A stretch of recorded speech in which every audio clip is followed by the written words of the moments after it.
Voy a referirme hoy al examen del tejido celular subcutáneo. Las principales competencias que pretendemos que ustedes adquieran con esta presentación es identificar las principales anormalidades en la cantidad, calidad y distribución del tejido celular subcutáneo, adquirir habilidades relacionadas a la valoración del estado nutricional en la práctica médica general, conocer los principales mecanismos fisiopatogénicos en la producción del edema y sus diferencias básicas con mixedema y enfisema subcutáneo, e incorporar la valoración de los territorios ganglionares y su significancia clínica. En los contenidos de la presente exposición vamos a considerar las generalidades del tejido celular subcutáneo, la presencia de algunas anormalidades específicas en este capítulo general, y de manera más detallada vamos a evaluar la presencia de edema, planteando sus diferencias con mixedema y enfisema, aunque estos otros dos capítulos van a tener oportunidad de revisarlos en otros aparatos y sistemas, el mixedema relacionado al sistema endocrino y el enfisema subcutáneo al aparato respiratorio o a la ruptura o perforación de víscera hueca en abdomen. Nos detendremos luego en el estado de nutrición, el reconocimiento del síndrome metabólico y finalmente el examen ganglionar. Cuando hablamos de las generalidades del tejido celular subcutáneo, es importante reconocer que se encuentra ubicado entre la dermis y los planos profundos, es decir, aponeurosis, músculos y huesos. Contiene una importante red vascular, nerviosa y particularmente linfática, que es la que en diferentes oportunidades contribuye a la producción de edema. Sus funciones centrales son la de termorregulación, el reservorio calórico, particularmente en los niños, y funciones de protección de manera especial contra los fenómenos microtraumáticos de la vida cotidiana. También es un carácter sexual secundario, por lo cual tiene modificaciones desde la pubertad hasta la ancianidad. De hecho, en la pubertad se constituye su diferenciación entre género masculino entre sexo masculino y femenino, porque de hecho los tratamientos que pueden utilizarse para la modificación del género van a modificar también la distribución del tejido celular.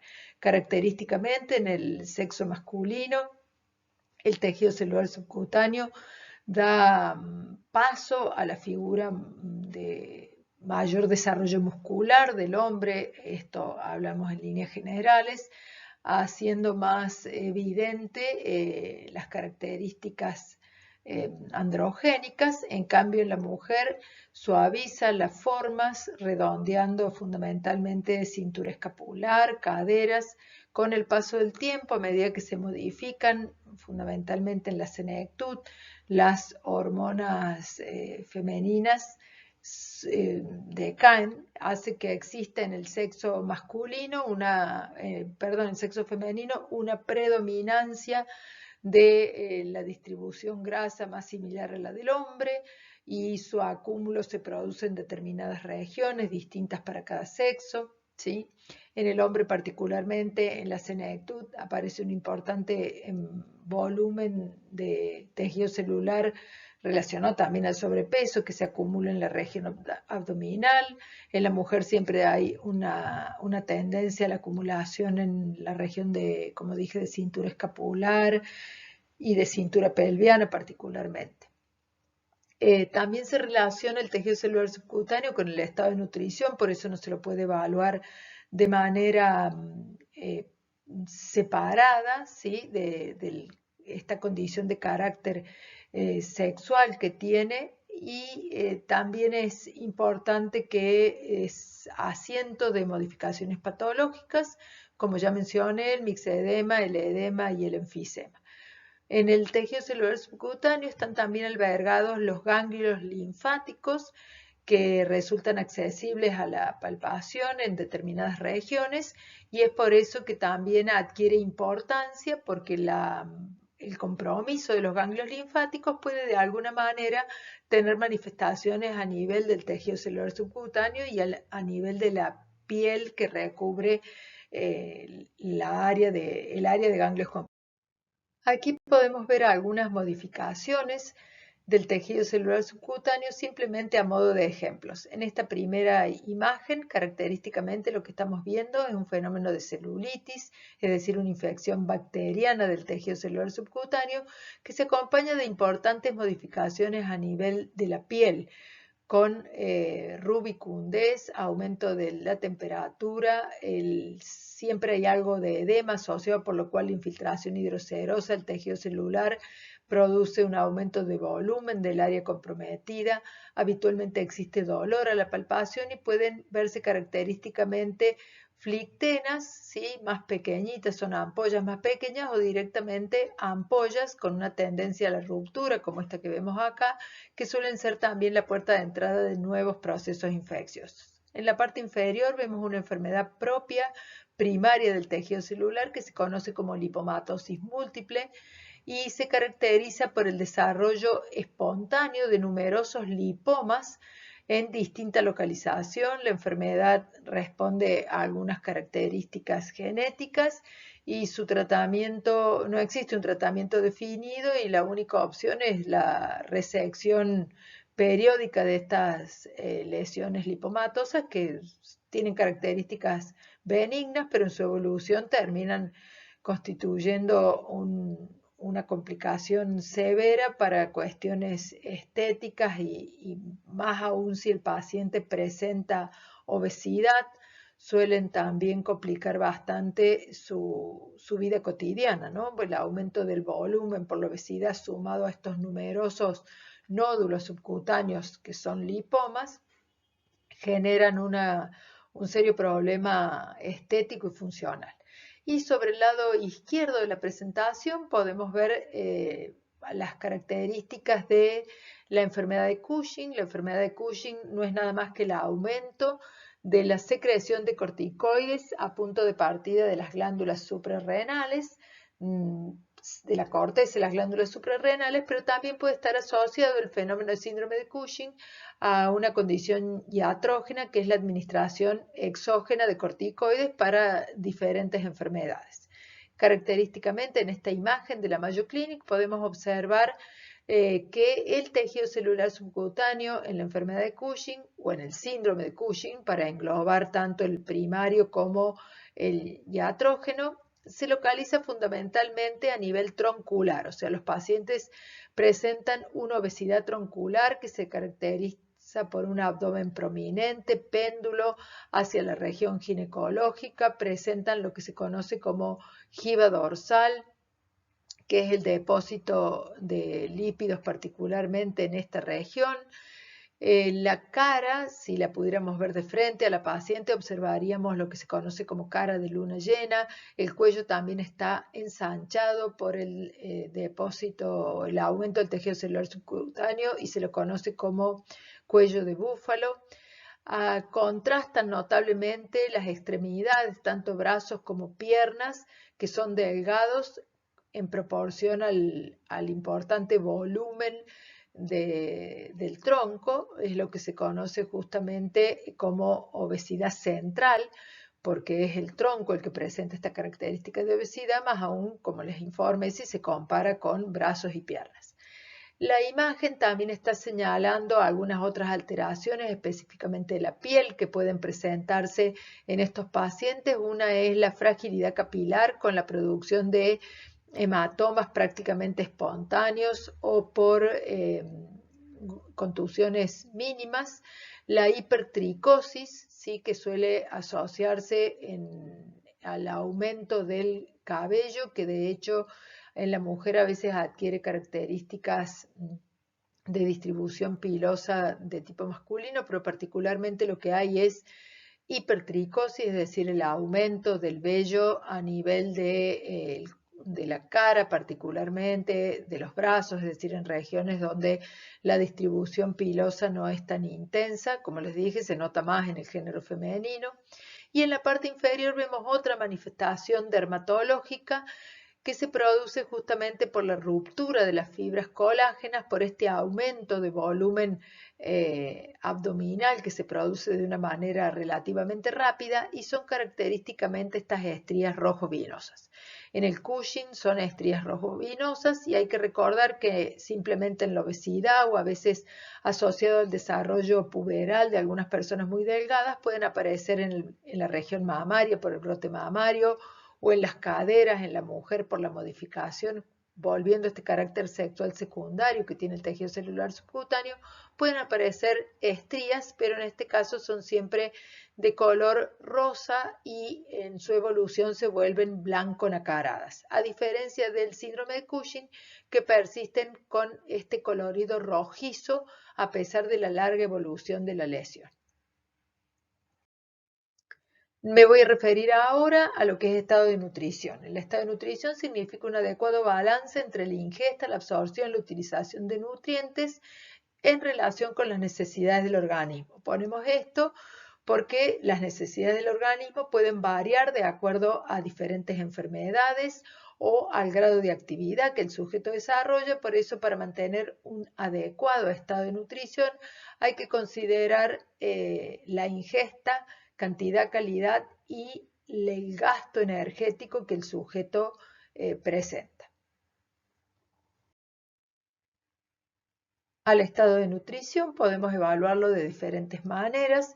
El primero es la anamnesis, que reporta algunos datos importantes, el examen físico que comprende particularmente el pesaje y la antropometría, es decir, la obtención de diferentes medidas para reconocer también hábito constitucional y poder evaluar las modificaciones del estado de nutrición.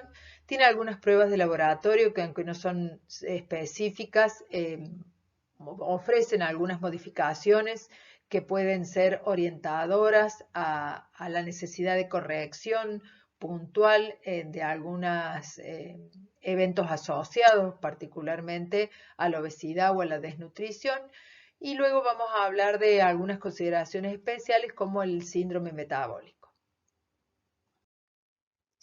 En la anamnesis es importante preguntar sobre la cantidad y calidad de los alimentos que el sujeto consume, así también como las cuestiones relacionadas a apetito y saciedad.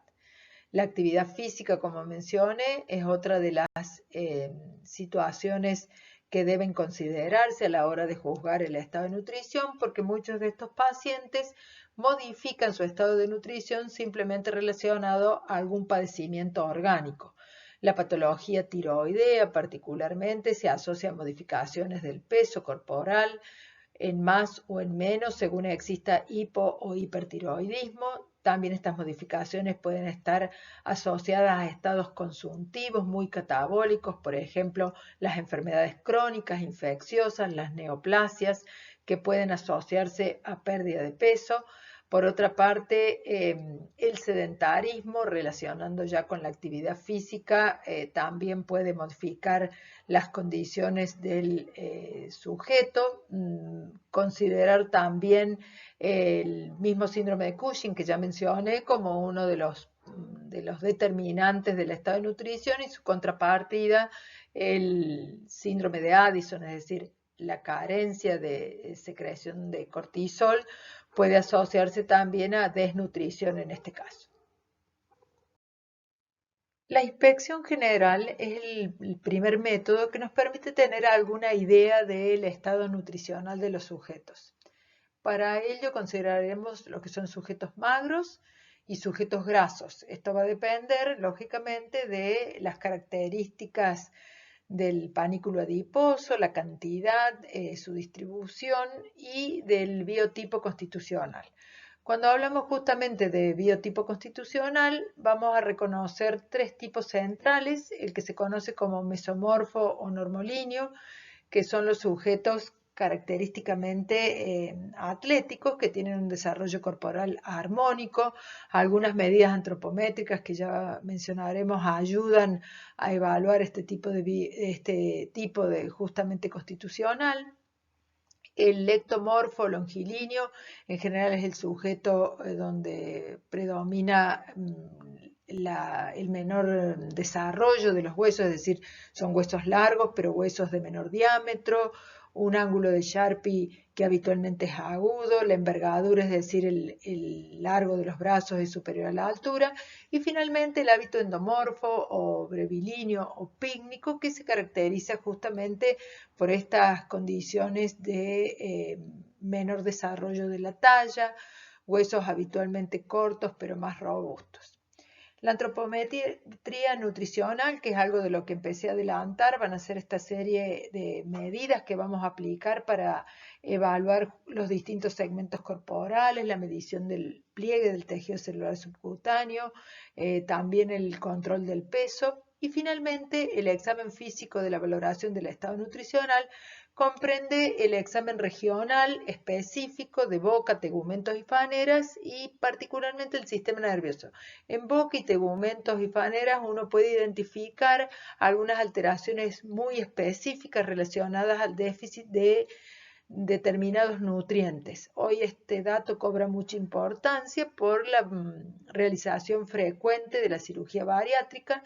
Las cirugías bariátricas requieren, o cualquier otro procedimiento que reduzca la absorción a nivel gástrico, requieren de un aporte calórico específico de determinados nutrientes que al disminuir abruptamente la cantidad de alimentos que se consumen, deben suplementarse en la dieta cotidiana. La antropometría nutricional, entonces, de manera específica, vamos a comenzar hablando del peso. El peso es quizás la más antigua, tradicional y clásica de las mediciones que permiten reconocer el estado de nutrición. Sigue teniendo su valor diagnóstico, sino que en la actualidad se la asocia en la valoración de la nutrición a la talla, es decir, la relación que existe justamente entre peso y talla, que es lo que se conoce como índice de masa corporal, ¿sí? O índice de Quetelet. En los nuevos enfoques diagnósticos de la nutrición, ya vamos a ver que también es importante no solo conocer peso y talla, sino algunas condiciones específicas de la constitución del cuerpo, es decir, la relación existente entre masa grasa y masa muscular o contenido proteico, como también se le llama, que permite también hacer algunas otras apreciaciones y recomendar planes nutricionales. Eso es específico de la competencia de los nutricionistas, entonces no me voy a detener en ello. Volvamos al peso. La primera opción para reconocer el peso es la anamnesis, sin lugar a dudas. Importa cuánto pesa habitualmente el sujeto, porque no es lo mismo un sujeto que pesaba 70 kilos, que estaba dentro de su peso normal y hoy viene con un incremento en el peso de 10 kilogramos, donde tendremos algunas consideraciones especiales al sujeto que tenía un exceso de peso, o sea que era un estado de obesidad, de sobrepeso, de obesidad en distintos grados, y ha disminuido su peso en 10 kilos. A lo mejor sigue teniendo sobrepeso, pero la significación médica de una pérdida de peso de 10 kilogramos es muy importante, ¿sí? Toda variación en el peso que supere en más o en menos los 2 o 3 kilos importa desde el punto de vista no solo estético, que también puede ser muy importante para el paciente, sino por la asociación o la repercusión de determinadas enfermedades sistémicas sobre el peso corporal. Mencionamos las endocrinológicas, pero existen, y las consuntivas, pero existen otras enfermedades más que también repercuten de manera directa sobre el peso y algunas no repercuten en el contenido graso particularmente ni proteico, sino en lo que puede ser la retención hidrosalina, por ejemplo en la insuficiencia cardíaca. La insuficiencia cardíaca se asocia a rápidas variaciones del peso corporal justamente por la presencia de edema, el infiltrado hidrosalino en el intersticio que genera una variación del peso abrupta o rápida en corto plazo y lo mismo ocurre cuando se inicia el tratamiento de la insuficiencia cardíaca. El síndrome ascítico edematoso tiene una fisiopatogenia similar en su variabilidad de peso además de la retención hidrosalina a nivel del tejido celular subcutáneo, puede haber líquido en cavidades. La otra forma de evaluar el peso es el peso actual, que se hace mediante la balanza, lo que se conoce como pesada o pesaje. Ese peso actual es el que, asociado con la talla, nos permite reconocer el índice de masa corporal, ¿sí? Tenemos un índice de masa corporal que se considera normal.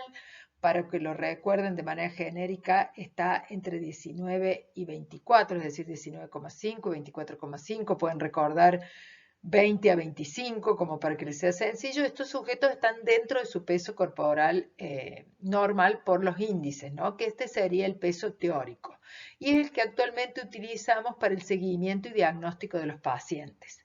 La pesada, como les dije, sirve fundamentalmente, o el pesaje, para la variabilidad rápida del peso del sujeto, por ejemplo, para el control del fundimiento de los edemas o la recuperación de los síndromes ascíticos, ¿sí? Pero el peso exclusivo en la balanza no es muy orientador para el seguimiento del estado de nutrición del sujeto.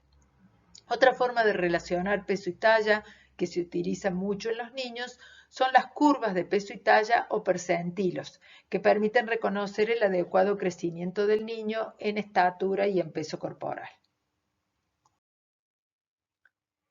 Acá vamos entonces a definir específicamente, de acuerdo a la Organización Mundial de la Salud, el índice de masa corporal y sus modificaciones relacionadas justamente a la variabilidad que puede ocurrir para definir por encima de la línea verde todo lo que es infrapeso y por debajo de la línea verde en este gráfico todo lo que es sobrepeso u obesidad. Entonces, de acuerdo al índice de masa corporal, vamos a considerar en este redondeo de 19 a 25, si ustedes quieren, en este redondeo vamos a considerar el peso normal del sujeto, es decir, lo que sería el índice de masa corporal normal.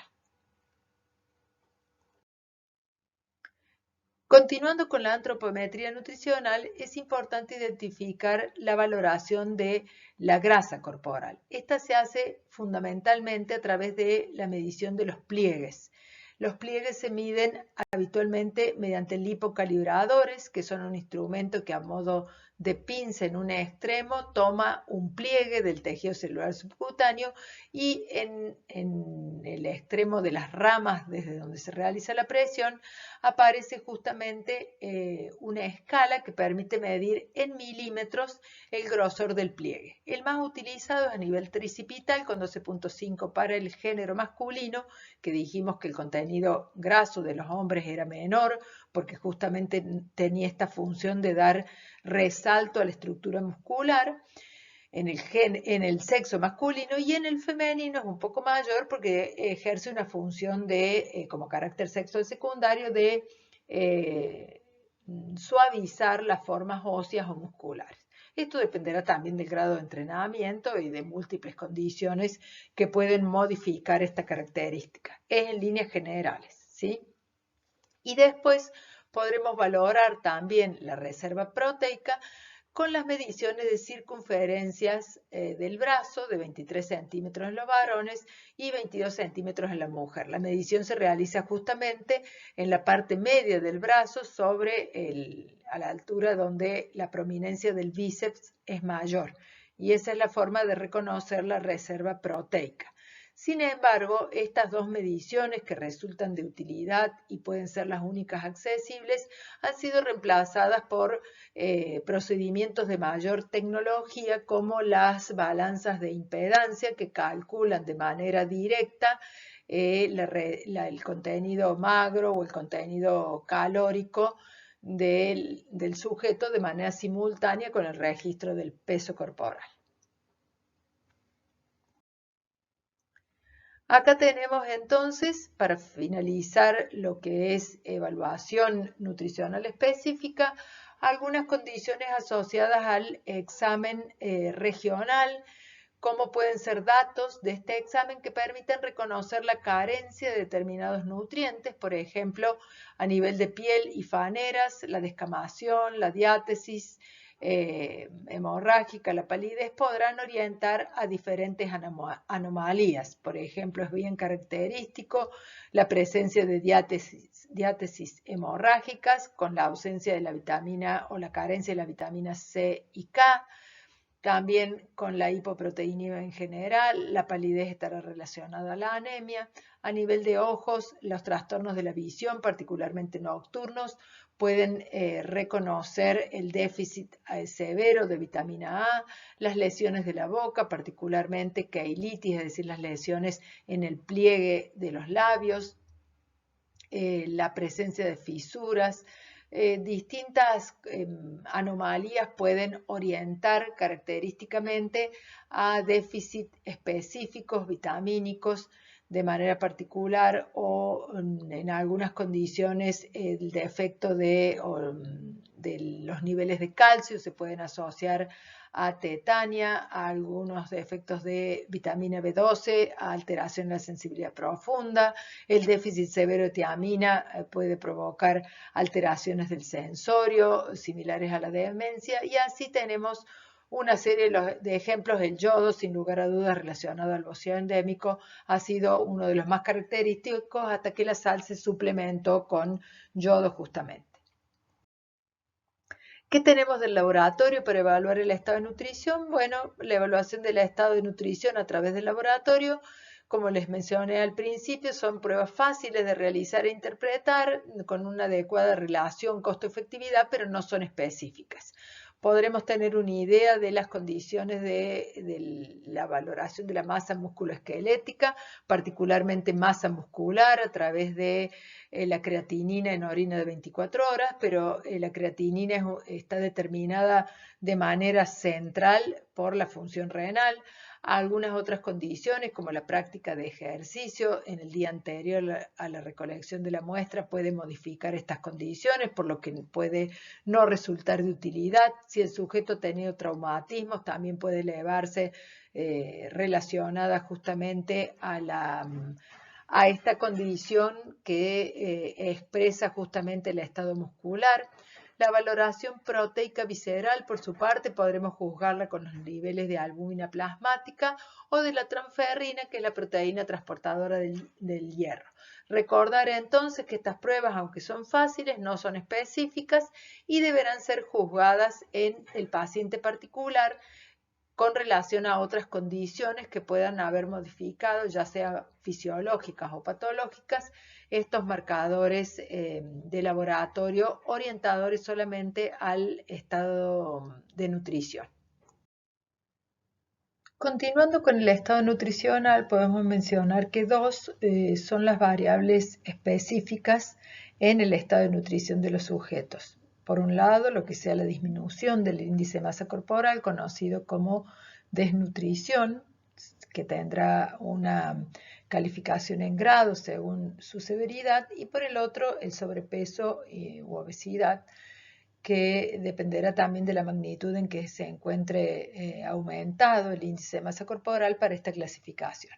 En líneas generales, para evaluar más allá de lo que fija el índice de masa corporal, el estado nutricional también se ha considerado por la pérdida de peso relacionada al peso teórico del sujeto. Por lo tanto, hablamos que cuando existe una pérdida de 5 kilos en los magros o en los 10 kilos de los sujetos grasos, existe algún grado de desnutrición. En el compartimento calórico específicamente, la emaciación significa una pérdida de peso del 2 al 10%, la caquexia del 15 al 25% y el marasmo cuando esa pérdida de peso supera el 40 al 50% y en general hay también asociado compromiso del sensorio y severa consunción de masas musculares.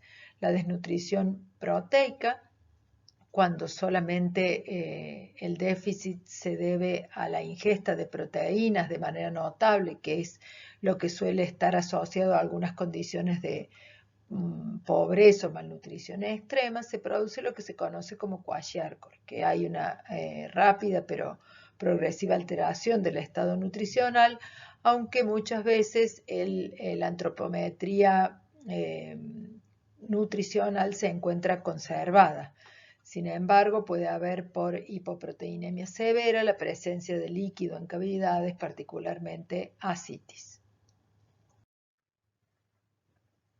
Otras consideraciones importantes al momento de evaluar el estado de nutrición del sujeto es las modificaciones que se producen durante la internación.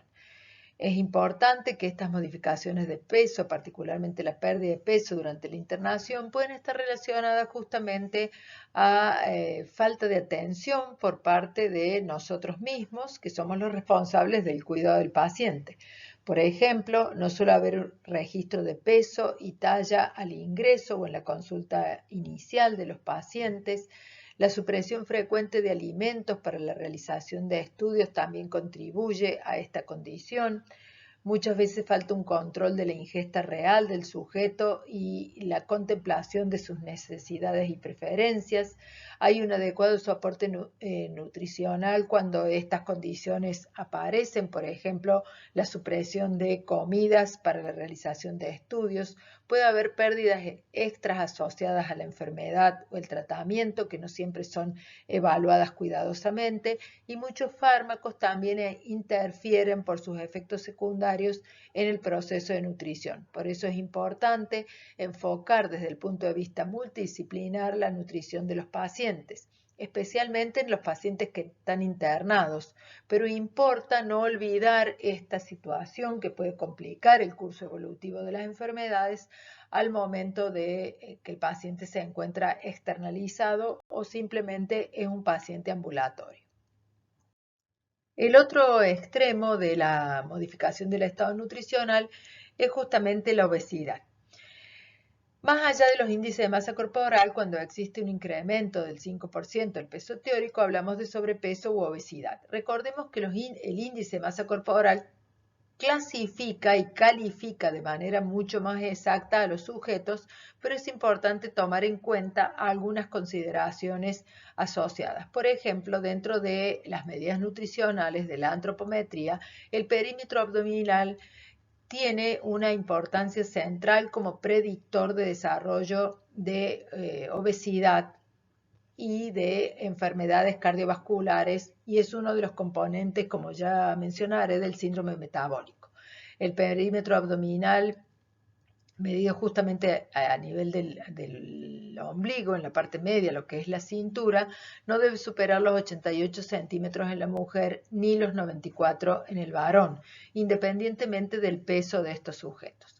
Hablamos de obesidad constitucional cuando observamos el incremento del peso, más allá del índice de masa corporal, que habíamos dicho que era 24.99, el límite, cuando existe una distribución uniforme del tejido adiposo.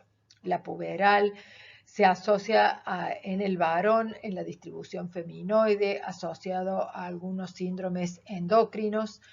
El matronismo sería la distribución climatérica cuando se presenta antes de la edad climatérica, que son justamente el desarrollo muy importante del tejido adiposo, el acúmulo a nivel de caderas. La obesidad cushingoide, que es la distribución centrípeta, habíamos mencionado justamente que cara, cuello y abdomen eran los de mayor depósito del tejido adiposo. También mencioné las lipomatosis múltiples, que era la presencia de estos lipomas indoloros, y todos ellos confieren algunas características particulares más allá del aumento del índice de masa o del peso al desarrollo de obesidad. Como mencioné, el síndrome metabólico es un conjunto de factores biológicos caracterizados por obesidad, resistencia a la insulina, hipertensión, dislipemia e incrementan el riesgo de padecer diabetes mellitus o enfermedades cardiovasculares. Aunque es necesario un abordaje oportuno para poder reducir el riesgo de estas enfermedades y en varios trabajos han demostrado que estas intervenciones no se realizan con demasiada frecuencia. Por lo tanto, es importante considerar sus componentes para actuar a tiempo y evitar el desarrollo de comorbilidades asociadas a este síndrome. La Asociación Latinoamericana de Diabetes, en su última actualización, ha establecido que se requiere la presencia de 3 o más componentes para asumir el diagnóstico de síndrome metabólico.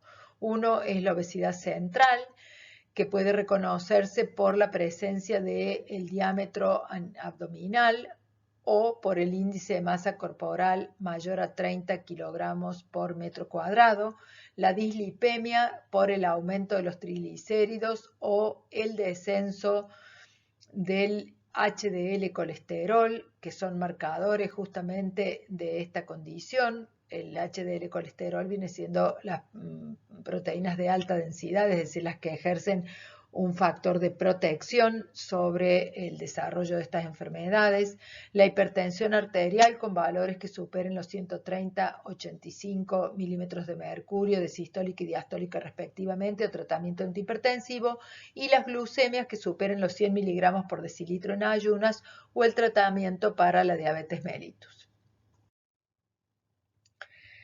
Ahora me voy a referir al capítulo de edema, que se define como la infiltración hidrocerosa del intersticio.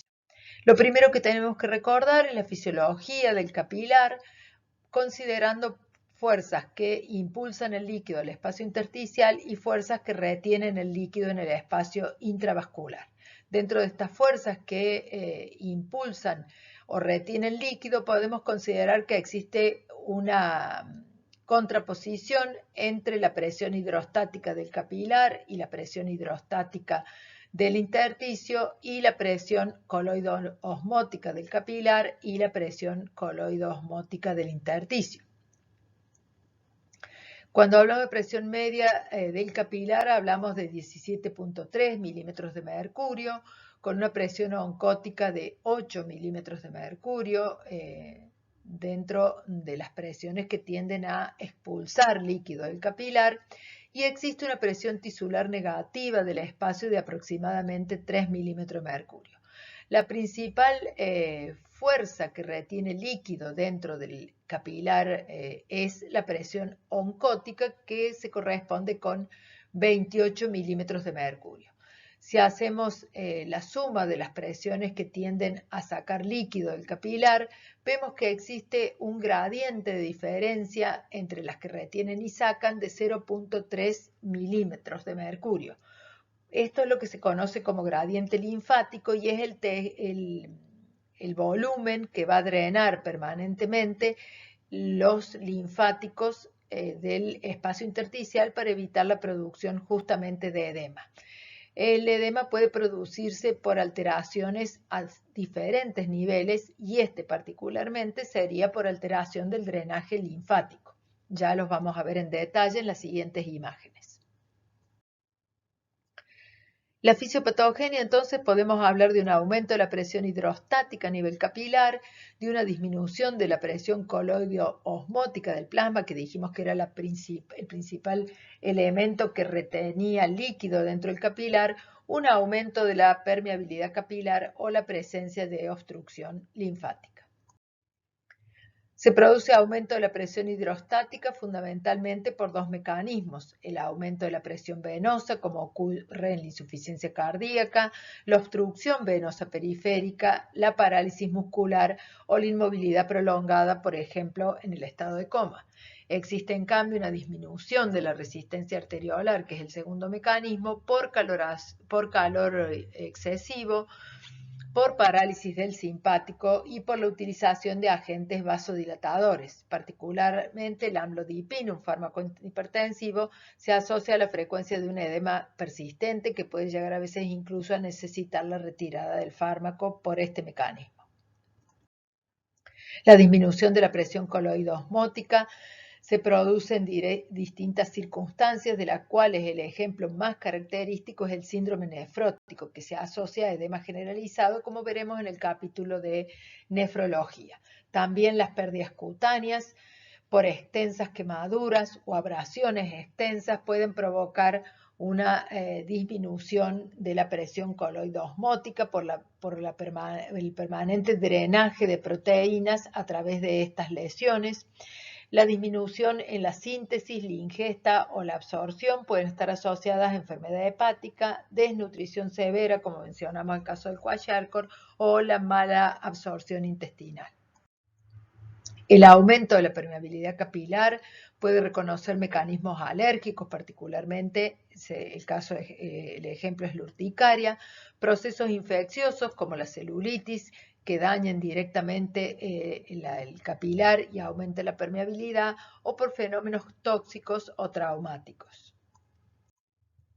El bloqueo linfático finalmente se produce por el compromiso linfático por patología neoplásica, por ejemplo, a través de la invasión linfática por la enfermedad neoplásica. También puede ocurrir el bloqueo linfático por parasitosis, como en el caso de las filarias. Suele ser algo ya no tan frecuente de observar, salvo en los países donde la enfermedad sigue siendo endémica. Y puede existir una ausencia o trastornos congénitos de los linfáticos, conocido como enfermedad de Milrow, caracterizada justamente por hipoplasia de los vasos linfáticos, en especial de los miembros inferiores, y que puede acompañarse de edema crónico persistente. Hacemos la semiotecnia del edema a través de la inspección y de la anamnesis, lógicamente, la inspección y la palpación. El signo guión que se obtiene a través de la palpación es el signo de Godet, pero es importante considerar las alteraciones del peso que pueden asociarse justamente a la aparición de edema.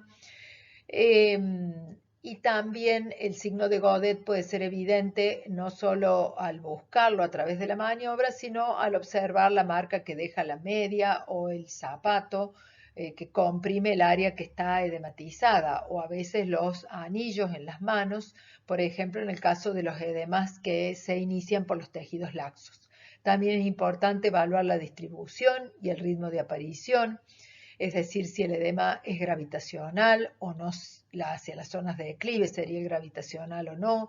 La consistencia del edema siempre será de consistencia aumentada en los edemas más crónicos, pero característicamente el edema disproteinémico es un edema blando. El aspecto de los tegumentos o las lesiones que pueden presentar, los tegumentos que recubren la zona edematizada, vimos el ejemplo de la celulitis con flictenas o ampollas, el colorido, la temperatura y la sensibilidad. La evaluación de todos estos elementos permitirá reconocer de manera, a través de la semiotecnia, el origen o la fisiopatogenia del edema. Para evaluar a un paciente, entonces nos detendremos en lo que es el pesaje o pesada. Fundamentalmente las modificaciones rápidas del peso corporal sugieren la retención hidrosalina como en el caso característico de la insuficiencia cardíaca, o los severos edemas disproteinémicos que también pueden aumentar rápidamente el peso en el síndrome nefrótico, en la preeclampsia, en la mujer embarazada también que está asociada a una disproteinemia marcada puede aparecer el mismo fenómeno. El control de la diuresis es otra condición a observar para el seguimiento de un paciente con edema. Dentro de lo que es laboratorio, el ionograma plasmático y urinario podrán ser muy orientadores al diagnóstico, lo mismo que el examen de orina, la evaluación de las proteínas plasmáticas y la función hepática. La radiología de tórax podrá dar cuenta de la insuficiencia cardíaca, de signos de insuficiencia cardíaca o de alguna complicación asociada a la propia insuficiencia cardíaca o a la disproteinemia, como es la presencia de derrame pleural o derrame pericárdico. La ecografía abdominal también podrá permitir identificar hepatopatías, la presencia de líquido en cavidades, como es el caso de la ascitis, o la propia ecografía torácica, la presencia de derrame pleural o pericárdico con mayor fidelidad que la radiología de tórax. Finalmente, el ecodoppler cardíaco podrá permitir reconocer la obstrucción venosa como causa o origen de lo que es el edema asociado a obstrucción venosa o a insuficiencia cardíaca. El mixedema puede definirse como la infiltración del espacio intersticial por mucopolisacáridos, es característico de la enfermedad tiroidea, está localizado, por ejemplo, en la enfermedad de Graves o generalizado como en el caso del hipotiroidismo. La enfermedad de Graves es la principal causa de hipertiroidismo. La otra modificación del tejido celular subcutáneo es justamente el enfisema subcutáneo, donde se produce la infiltración del tejido celular por aire proveniente de la ruptura de una víscera hueca, habitualmente del pulmón, o por alguna infección mediada por anaerobios. Su principal signo son justamente las crepitaciones.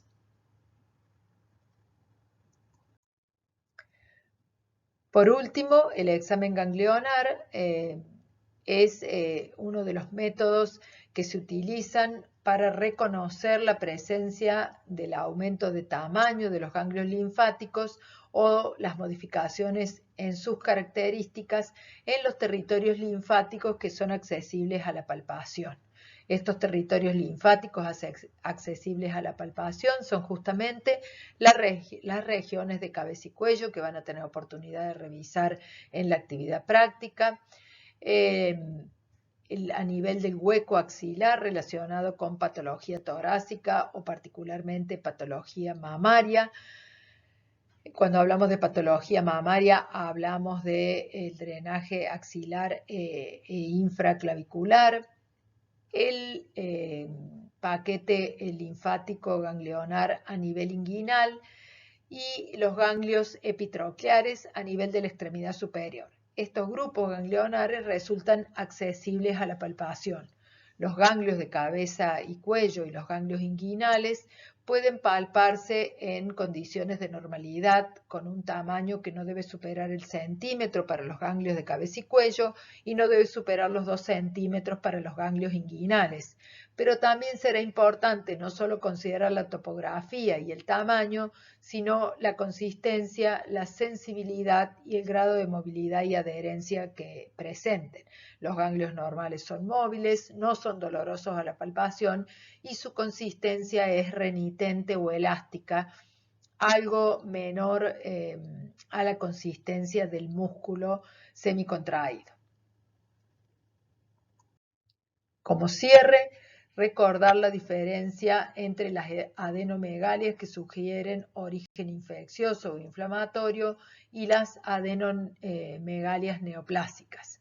Las infecciosas o inflamatorias tienen una rápida evolución de días, su tamaño es variable, su consistencia blanda, suelen ser dolorosas o presentar flogosis de los tegumentos que las recubren, es decir, aumento de la temperatura, coloración rojiza.